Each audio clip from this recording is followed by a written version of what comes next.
اللہ کریم سب سے بڑا ہے۔ نبی اکرم نور مجسم صلی اللہ تعالیٰ علیہ وسلم اللہ کے محبوب مطلق ہیں۔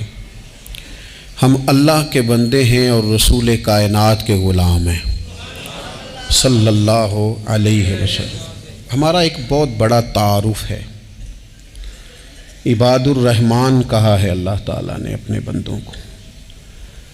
ہمیں کہا ہے کہ تم بہترین امت ہو۔ اللہ کریم نے اعزازات سے نوازا ہے۔ جن لوگوں کے پاس اتنی بڑی نسبتیں ہوں، اتنے بڑے حوالے ہوں، اتنی بڑی طاقتیں ہوں، ان کے پاس ظاہری طور پر اگر لوگوں کا جتھا نہ بھی ہو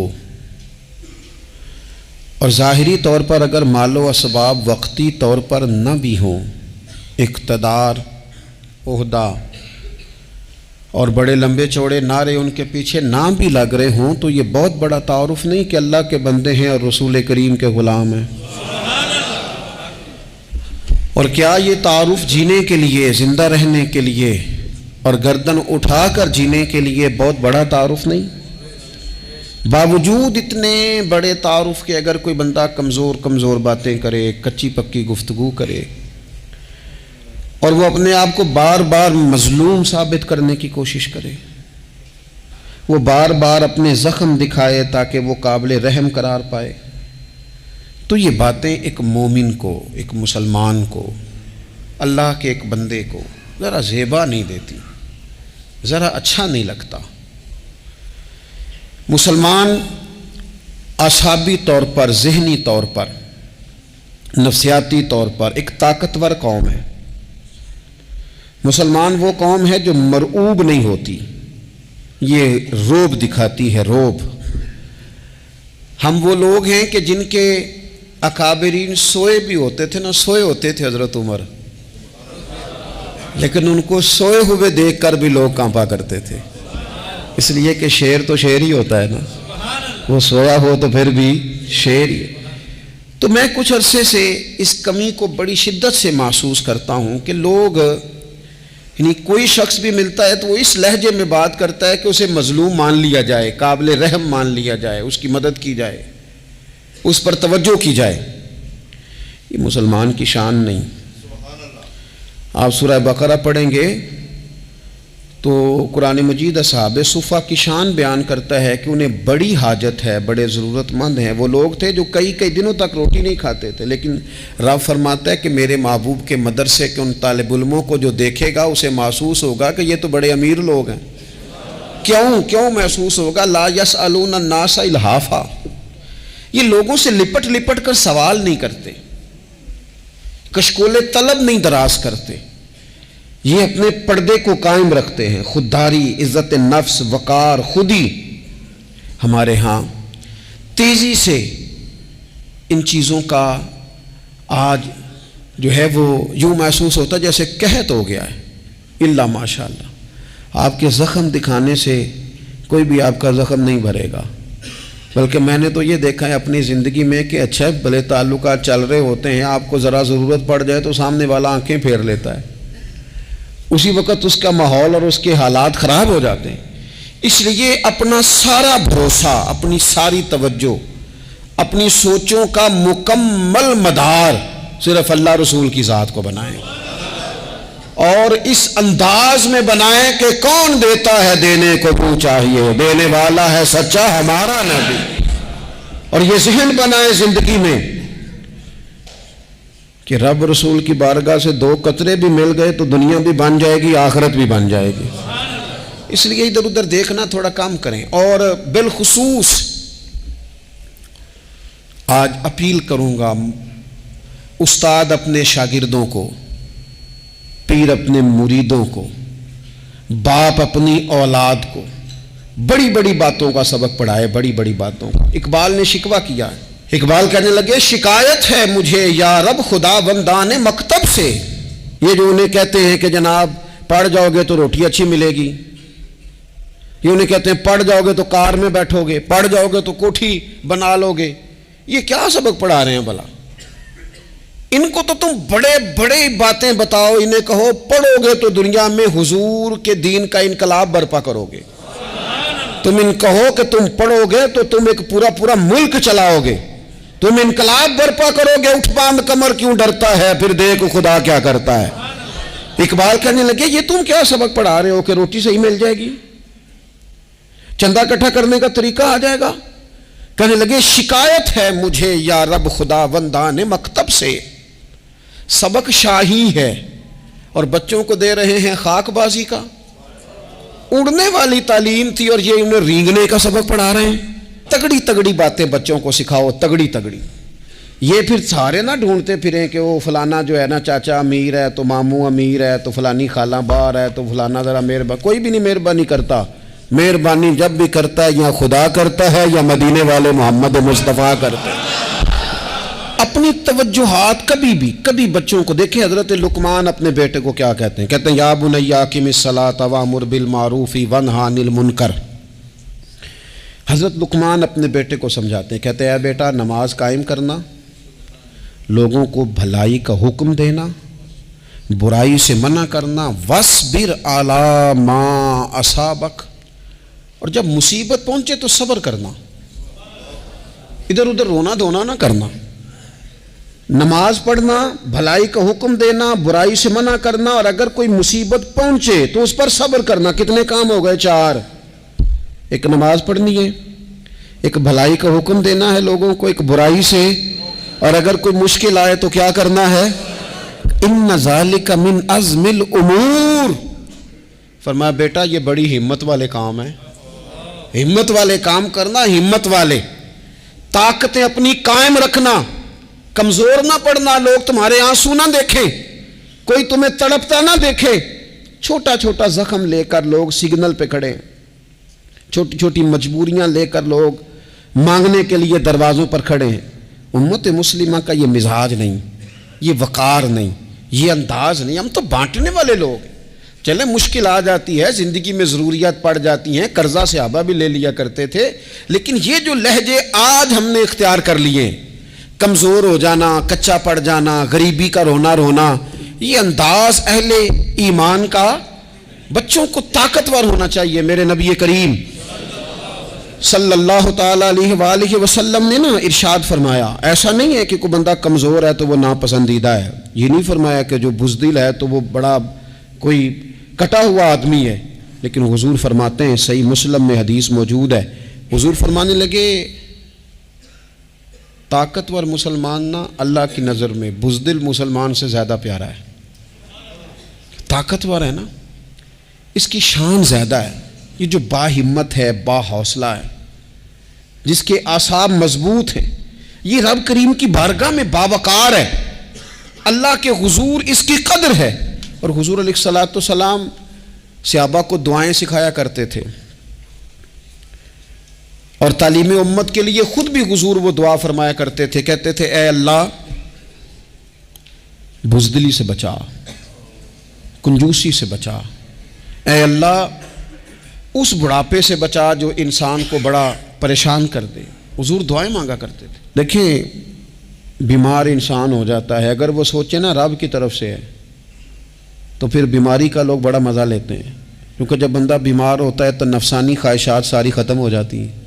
اور میں اکثر دوستوں سے کہتا ہوں کہ بعض چیزیں ایسی ہیں جو وجد میں لے آتی ہیں بندے کو، اگر وہ غور کرے تو۔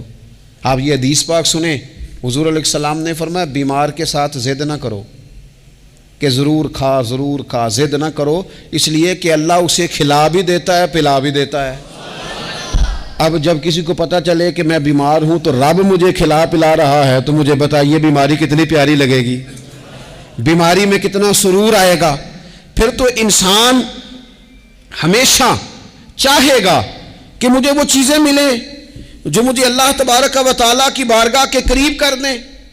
دوسری بات یہ ہے کہ میدان میں جب انسان اترتا ہے نا تو اسے ایک بات اپنے ذہن میں رکھنی چاہیے کہ جیت اور ہار یہ اللہ تعالیٰ کے دست قدرت میں ہے، لیکن جب وہ لڑے تو جیتنے کے لیے لڑے۔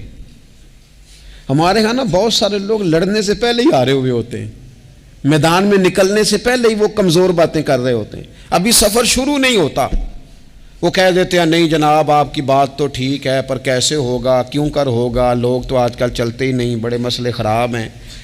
اور پھر کچھ لوگ ایسے ہیں جن کی باتیں سن کر بندے بیک گیئر لگا لیتے ہیں، اور میں نے دیکھا باتیں کرنے والے وہیں رہتے ہیں اور کام کرنے والے کہاں سے کہاں چلے جاتے ہیں۔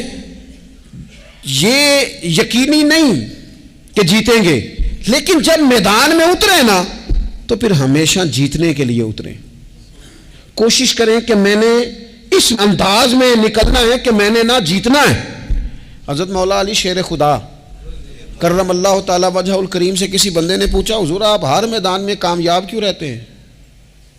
فرمانے لگے جیت ہار تو رب کریم کے دستے قدرت میں ہے، لیکن جب میں اترتا ہوں نا میدان میں تو میں دشمن دیکھ کے پہلے ہی فیصلہ کر لیتا ہوں کہ میں نے اس کے پیٹ میں خنجر مارنا ہے کہ گلے پہ، میں جیتنے کے لیے میدان میں اترتا ہوں۔ تو آپ دیکھ لینا دیواریں ہلتی رہتی ہیں اور در کانپ جاتا ہے، علی کا نام سن کر اب بھی خیبر کانپ جاتا ہے۔ کیوں کہ کہتے ہیں میں ذہن بنا لیتا ہوں کہ میں اسے کاٹ کے لاؤں گا، میں ڈرتا اور سہمتا ہوا میدان میں نہیں اترتا۔ ذہن ہوتا ہے کہ آج لڑوں گا تو جیتوں گا، آج میں دیکھیں میں کیا کرتا ہوں۔ حوصلہ نہیں پیدا کر پا رہے بچوں میں، کچھ بچے بھی اللہ خیر کرے عزم و ہمت والے لوگوں کے پاس بیٹھتے نہیں، اور دوسرا ہم اپنے بچوں کا کسی کو آئیڈیل بھی نہیں بننے دیتے۔ بچے کسی کا نام لیتے ہیں تو ہم کہتے ہیں پتر چھاڑ پرا، یہ دور ہی نہیں ہے۔ ہم کوئی ایسا ذوق، کوئی مزاج، کوئی طبیعت پیدا ہی نہیں ہونے دیتے۔ کچھ آنے والی نسل کا مزاج ہے کہ وہ اٹھنا نہیں چاہتی، بیٹھنا نہیں چاہتی، چلنا نہیں چاہتی، وہ چاہتی ہے میں لیٹی رہوں، موبائل میرے ہاتھ میں رہے، باقی سارے کام ریموٹ کنٹرول ہو۔ جب انسان دیکھیں نا، ایک ڈاکٹر صاحب کے پاس ایک دفعہ میں گیا تو ایک مریض کو وہ سمجھا رہے تھے، اسے کہہ رہے تھے کہ تو تھوڑی ورزش بھی کیا کر، تھوڑی ورزش بھی کیا کر، اور ساتھ انہوں نے بڑی اچھی بات کی، کہنے لگے اللہ تعالیٰ نے نا جسم میں جوڑ بنائے ہیں، یہ گھٹنے ہیں، یہ کونیاں ہیں، اللہ نے جوڑ بنائے ہیں، اسی لیے تو بنائے تھے کہ تھوڑی ان کو حرکت بھی دی جائے، لیکن اگر آپ ان جوڑوں کو حرکت ہی نہیں دیں گے تو یہ تو زانگا لود ہو جائیں گے۔ تو کام زندگی میں عزم کے ساتھ، ہمت کے ساتھ، اور سب سے بڑی مضبوطی یہ ہے کہ آپ یہاں سے مضبوط ہوں، آپ اعصابی طور پر مضبوط ہوں۔ یہ جو کمزوری ہے نا، ذہنی کمزوری، میں نہیں پسند کرتا کہ مطلب خواتین بچوں کو اس لیے ڈرائیں کہ بیٹا او ہو بلی آ گئی ہے۔ وہ بلی کیا ہوتی ہے جی؟ لیکن جو خواتین آج بھی بچوں کو بلی سے ڈرائیں گی، اچھا اس کو ڈرا بلی سے رہی ہوتی ہیں اور ساتھ کہہ رہی ہوتی ہیں ماما کا شیر، جی آپ کا شیر بلی سے ڈرتا ہے، یہ اماں کا شیر بلی سے ڈر رہا ہے، آپ نے اس سے بلی سے ڈرا دیا اور نام شیر رکھ دیا ہے۔ یہ کیسا شیر ہے کہ جو بلی آتی ہے تو بھاگ جاتا ہے؟ یہ ماحول مطلب متضاد ہے۔ یہ کاکروچ دیکھ کر چیخیں مارنا نا، یہ برگر فیملی ہونے کی علامت ہے۔ چھپکلی دیکھ کر نا چیخیں مارنا، یہ امیر گھروں کی علامت ہے، پڑھے لکھے لوگوں کی علامت۔ یہ کیا مذاق ہے؟ جو قوم چھپکلی سے ڈرتی ہے، کاکروچ سے ڈرتی ہے، اور جو لوگ کہتے ہیں ہو یہ جناب یہ تو اندر میرے وہ آ گیا ٹوکا تو یہ کھا جائے گا، تو یہ قوم انقلاب برپا کرے گی، یہ میدانوں میں نکلے گی۔ بڑے خوبصورت انداز میں ویڈیو بنا کے تو اس کو شیئر کیا جاتا ہے کہ وہ جی قربانی والے دن بکرا ذبح ہو رہا تھا تو بچہ رو پڑا۔ کیا بات کرتے ہیں آپ؟ یہ جہاد کرے گا بچہ کل کو جو بکرے ذبح ہونے پہ روتا ہے؟ اعصابی مضبوطی ذہنی طور پر مضبوط کب ہوتی ہے؟ جب انسان اخلاقاً مضبوط ہوتا ہے، اس کی طبیعت وزادار ہوتی ہے، اس کا مزاج اسے مضبوط کرتا ہے۔ آپ ایک حدیث دیکھیں، ترمذی میں موجود ہے، حضور علیہ السلام نے فرمایا جب اللہ تعالیٰ نے زمین کو پیدا کیا تو زمین ہلنے لگی، تو اللہ نے پہاڑوں کو میخیں بنا کر، قلعے بنا کر زمین میں لگا دیا تو زمین ٹھہر گئی۔ فرشتے فوراً عرض گزار ہوئے کہ مالک تیری سب سے طاقتور مخلوق یہ پہاڑ ہیں؟ فرمایا نہیں، لوہا جو ہے نا وہ پہاڑوں سے بھی طاقتور ہے، کیونکہ لوہا پہاڑ کو کاٹ دیتا ہے۔ یا اللہ پھر لوہا سب سے طاقتور ہے؟ فرمایا نہیں، آگ اس سے بھی طاقتور ہے۔ کیا آگ سب سے طاقتور ہے؟ تو فرمایا نہیں، پانی بھی ہے۔ کیا پانی طاقتور ہے؟ فرمایا ہوا بھی ہے، جو پانی کا رخ پھیر دیتی ہے۔ مسلمانوں خدا را اس سے بڑا ذوق نہیں ملے گا۔ میں طاقتور ہونے کا طریقہ بتا رہا ہوں۔ ہمارے ہاں لوگ سمجھتے ہیں کہ میں بولتا زیادہ ہوں اس لیے میں طاقتور ہوں، میرے پاس اسلحہ زیادہ اس لیے میں یہ دیکھو حضور نے بتایا طاقتور کون ہوتا ہے۔ یا رسول اللہ پتھر پہاڑ طاقتور ہے؟ تو فرمایا نہیں، ان پر تو لوہا ہے، لوہا طاقتور ہے، نہیں اس پر تو آگ ہے، آگ طاقتور ہے، نہیں اس پر تو پانی ہے، پانی طاقتور، اس پر تو ہوا ہے۔ تو حضور پھر مہربانی کریں بتائیں طاقتور کون ہے؟ تو یہ دیکھو نا، یہ یاد رکھو نا، یہ کائنات کے سب سے بڑے حکمت والے محبوب کی بات یاد رکھو نا۔ حضور فرمانے لگے سب سے زیادہ طاقتور وہ مومن ہے جو سیدھے ہاتھ سے صدقہ دیتا ہے اور دوسرے کو پتہ بھی نہیں لگنے دیتا۔ اس ہاتھ سے صدقہ دیا اور اس ہاتھ کو پتہ، جس میں یہ اخلاقی طاقت آ جائے نا کہ اللہ کے راستے میں دیکھ کر پھر اسے چھپانا آ جائے، وہ بڑا طاقتور آدمی ہے۔ میں یہ سب سے بڑا طاقتور ہے جس نے اپنے رب سے راز نیاز شروع کر لیے، اللہ کے راستے میں دیتا ہے پھر کسی کو خبر۔ یہ کون سی طاقت ہے؟ یہ روحانی طاقت ہے، یہ اخلاقی طاقت ہے، یہ کردار کی طاقت، یہ سوچوں کی طاقت ہے، یہ آپ کے مزاج کے بلند ہونے کی طاقت ہے۔ لیکن اگر مسجد میں ٹائلیں لگوا کر بھی ایک ٹائل پہ نام لکھوا لیا ہے، اگر کہیں تعاون کر کے بھی کہا میرا ذکر کرو، کوئی خدمت کر کے کہا میرا نام لو، پھر آپ کمزور ہیں، پھر آپ طاقتور نہیں ہیں، پھر آپ نے بزدلوں جیسا کام کیا، پھر آپ نے وہ رنگ اختیار کیا ہے جو شاید آپ کو ذہنی طور پر بڑی کوفت میں مبتلا کر دے۔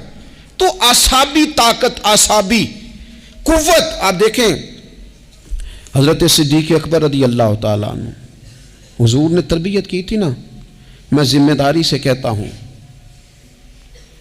کہ تعصب کی اینک نہ کسی نے پہنی ہو، ورنہ کائنات میں عشق کی داستان ختم ہو جاتی ہے جناب صدیق اکبر پر۔ جو پیار انہوں نے مدینے والے محبوب سے کیا ہے کوئی کر ہی نہیں سکتا۔ اور ہر وقت کی جدائی، ہر وقت کی، یعنی بیٹھے بیٹھے نا حضور کے وصال کے بعد بیٹھے بیٹھے حضرت صدیق اکبر اٹھ کے نا تو ایک رستے پہ چلنا شروع ہو گئے۔ کسی نے پوچھا وہ بکر کہاں جا رہے ہو؟ کہنے لگے یار ایک دن نا محبوب 2-3 دن کے لیے کہیں گئے تھے، اس رستے واپس آئے تھے، جنہاں دے دل پر جانی وچھڑن کون روے پھر تھوڑا، یہ سب روگاں دا روگ محمد جس دا نام وچھوڑا۔ پریشان ہوں تو دل کر رہا ہے پتہ نہیں یہاں سے آ نہ جائیں۔ اتنا زیادہ محبوب کی غلامی اور نبی پاک کی محبت کا ذوق، لیکن اعصابی طور پر مضبوط کتنے تھے؟ حضور کے وصال کے بعد جس بندے نے اپنے پروں کے نیچے پوری امت کو سنبھال لیا ہے نا، اس کا نام بھی ابو بکر صدیق ہی ہے۔ ایسے ایسے سنبھال لیا، سب سنبھال، دکھ سب سے زیادہ لیکن سنبھالا۔ کوئی زکوٰۃ کا منکر پیدا ہو رہا ہے، کوئی ختم نبوت پہ حملہ کر رہا ہے، کوئی کچھ ہو رہا ہے، کوئی کچھ ہو رہا ہے، ابو بکر صدیق نے فرمایا سارے لشکر روانہ کرو، جہاں جہاں حضور نے فرمایا تھا جہاد کرو۔ فرمایا جو ایک رسی بھی زکوٰۃ کی نہیں دے گا وصول کریں گے۔ لوگوں نے کہا حضور حالات بڑے اور طرح کے ہیں، کیسے کام چلے گا؟ حضرت عمر جیسے دلیر بندے بھی کہنے لگے جناب یہ نظام کیسے چلے گا؟ تو ابو بکر صدیق فرمانے لگے عمر تجھے تیری ماں روئے، تم بڑے مضبوط مزاج کا تھا، یہ مجھے کیا پیغام دے رہا ہے؟ فرمایا عمر یاد رکھ اگر میں مدینہ منورہ میں اکیلا بھی رہ گیا اور جنگل کے درندے میرا آ کے گوشت بھی نوچ کے لے گئے تو پھر بھی میں ان اصولوں پر کھڑا رہوں گا جن اصولوں پر مدینے والے رسول نے مجھے کھڑا کیا ہے۔ ذرا گنجائش نہیں۔ ہم یہاں سے مضبوط لوگ ہیں، یہاں سے ذہنی بلندی، ذہنی پختگی، یہ حسن ہے زندگی کا۔ یہ کیا بات ہوئی؟ پرسوں فیصلہ کوئی اور تھا، سویرے پروگرام کوئی اور بن گیا، کل فلانے کا مرید تھا آج مجھے فیض نہیں ملا ادھر جا رہا ہوں، پرسوں فلانے کو استاد بنا بیٹھا تھا آج میرا پروگرام بدل گیا ہے، کل میری سوچیں اور تھیں آج میری سوچیں اور ہیں۔ جو قوم ساری زندگی تعین ہی نہ کرے وہ کام کیسے کرے گی؟ جو رستے کا آغاز ہی نہ کرے وہ منزل پر کیسے پہنچے گی؟ تو کمزور باتوں سے نکلیں، بزدلانہ سوچوں سے باہر آئیں، طے کریں زندگی میں یہ کچھ ہم نے کرنا ہے۔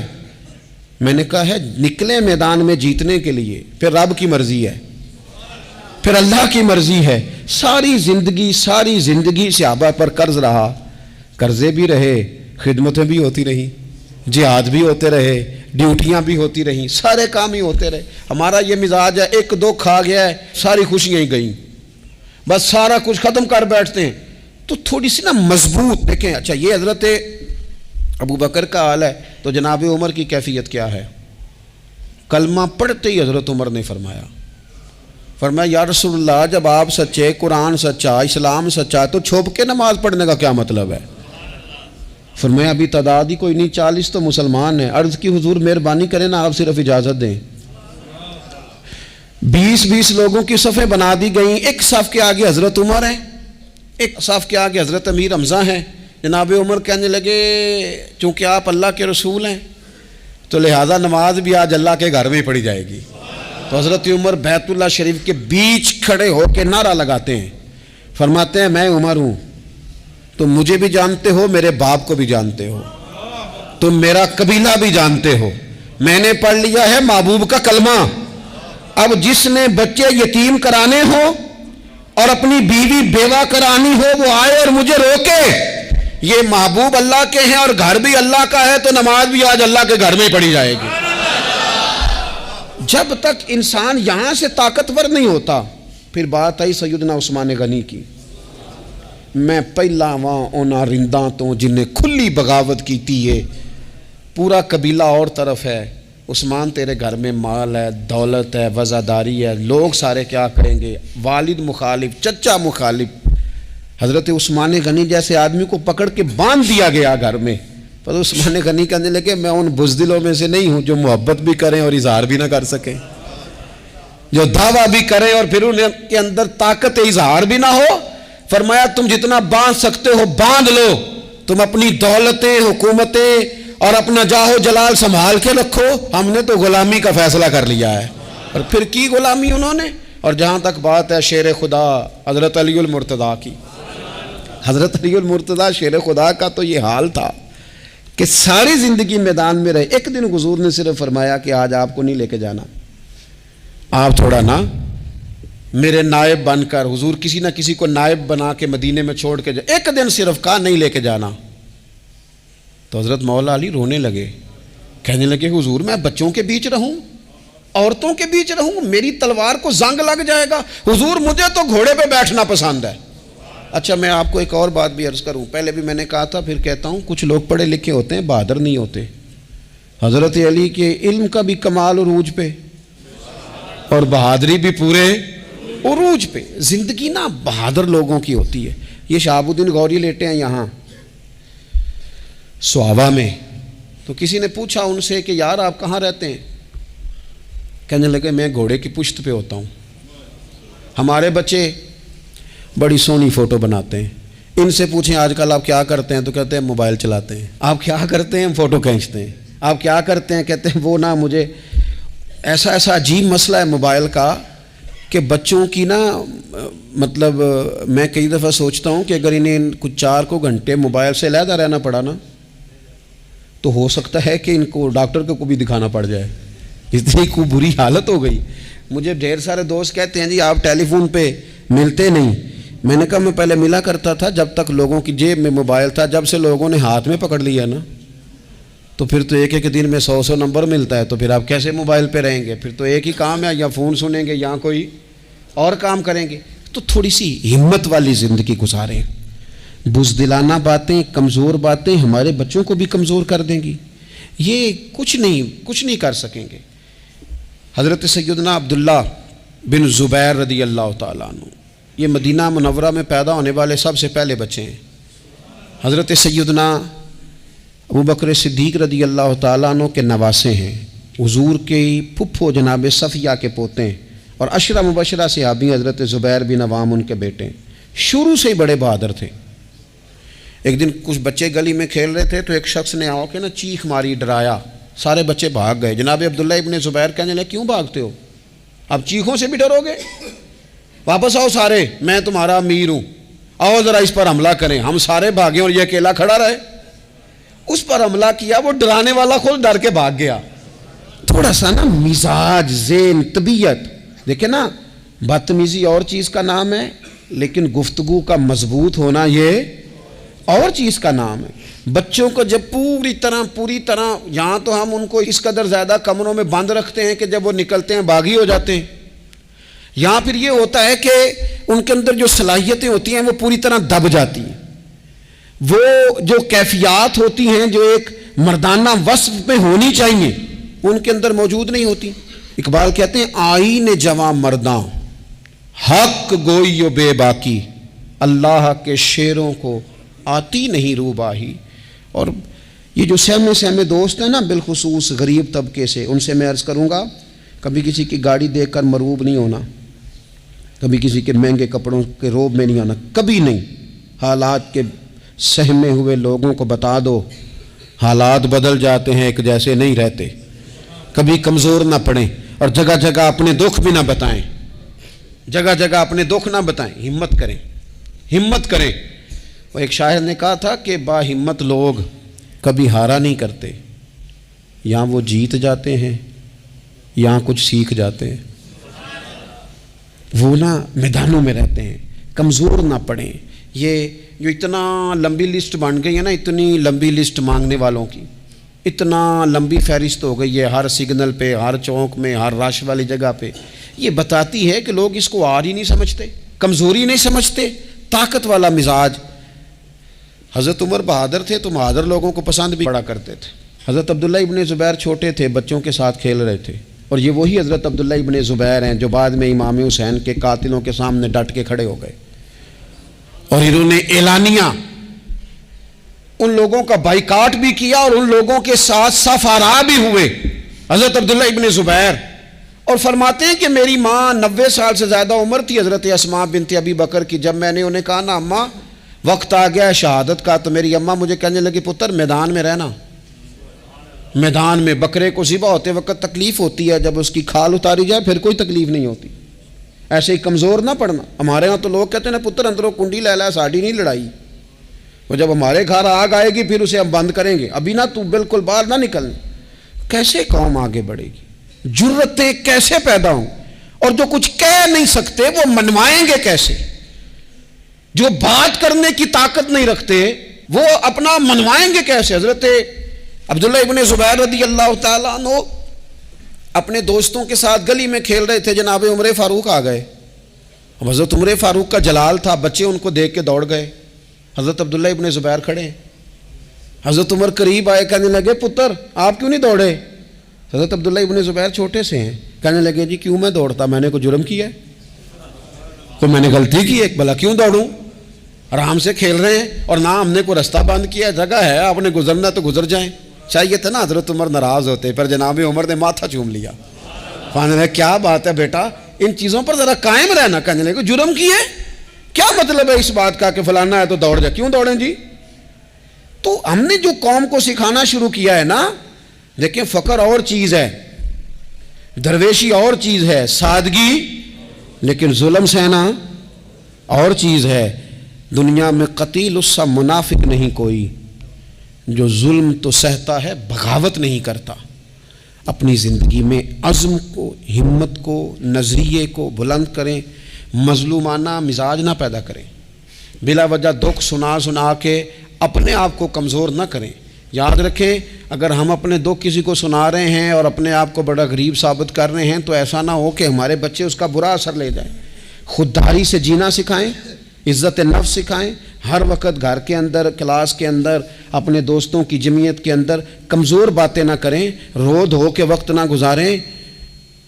رونے سے بھی رات گزر جاتی ہے، ہنسنے سے بھی رات گزر جاتی ہے، ناشکری سے بھی دن بیت جاتا ہے اور شکر سے بھی.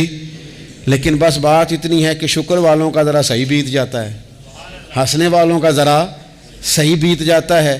زندگی میں عزم کے ساتھ، ہمت کے ساتھ لوگ جس حال میں مرنے کی دعا کرتے ہیں، معاذ اللہ، لوگ جس حال میں مرنے کی دعا کرتے ہیں، ہم نے اس حال میں جینے کی قسم کھائی ہے.